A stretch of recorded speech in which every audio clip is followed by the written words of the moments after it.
I remember reading a story about a store clerk in the city of Philadelphia. It was a particular Thursday at about 4 o'clock in the afternoon when gunshots started ringing out right outside his store.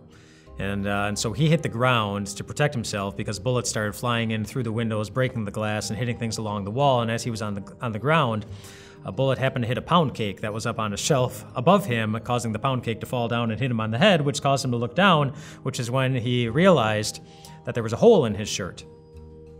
A bullet hole.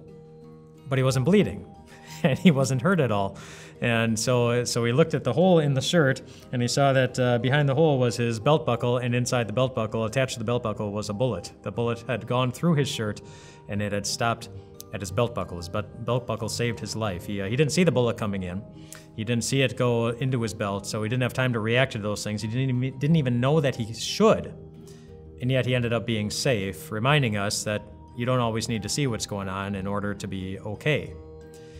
And we see that in the Bible. We see that in the life of a man named Saul in the book of Acts, chapter 9.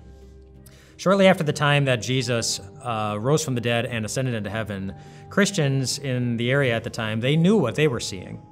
They were seeing that life was really hard for Christians, that their lives weren't safe. They were seeing a lot of Christians taken away from their friends and their families and their homes, being persecuted and even killed, and they saw that there was one man who was in charge of overseeing the whole thing, and that was a man named Saul. It says this about Saul in Acts chapter 9.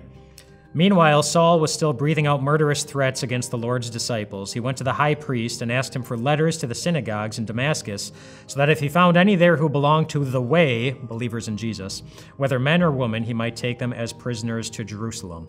So Paul is on his way to the city of Damascus, but then one day, as he's on the road to Damascus, suddenly Saul couldn't see a thing. It goes on to say, as he neared Damascus on his journey, suddenly a light from heaven flashed around him. He fell to the ground and heard a voice say to him, "Saul, Saul, why do you persecute me?" "Who are you, Lord?" Saul asked. "I am Jesus, whom you are persecuting," he replied. "Now get up and go to the city, and you will be told what you must do." The men traveling with Saul stood there speechless. They heard the sound, but they didn't see anyone. Saul got up from the ground, but when he opened his eyes, he could see nothing. So they led him by the hand into Damascus. And so the same Jesus that he had been persecuting ended up blinding him to humble him, to show him that the Lord was paying attention to what he was doing, to show him that the Lord was really in control. And from that moment on, Christians around the area, they started to see something different. They saw a reason to believe that they were going to be okay. They saw a reason to be confident that God was going to take care of them, even if they saw bad things happening. And now as we get into the new year, there might be some good things you're hoping to see as you get into this new year that you never end up seeing. There might see some bad things, some troubling things that you end up seeing that you hoped and prayed would never be coming. But whatever it is that you see, what we see here is a reason to be confident. Because Christians are those who live by faith in a God who's always watching and always paying attention. Just consider this. For we live by faith, not by sight.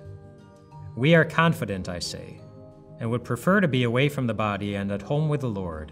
So we make it our goal to please Him. And do you know who wrote that? That we make it our goal to please Him, to please God? The same Saul that was persecuting Christians. God turned his life around. And this week, as we look into the new year, we'll be looking at the grace that turned his life around to give us strength as we walk into this new year. Hey friends, thanks for watching these videos. If you'd like to watch more, just click here to subscribe and we'll send you these videos on a regular basis. And if you do that, we are gonna send you an autographed picture of Pastor John Enter, 8x10, glossy, full big Sharpie marker. Just picture him.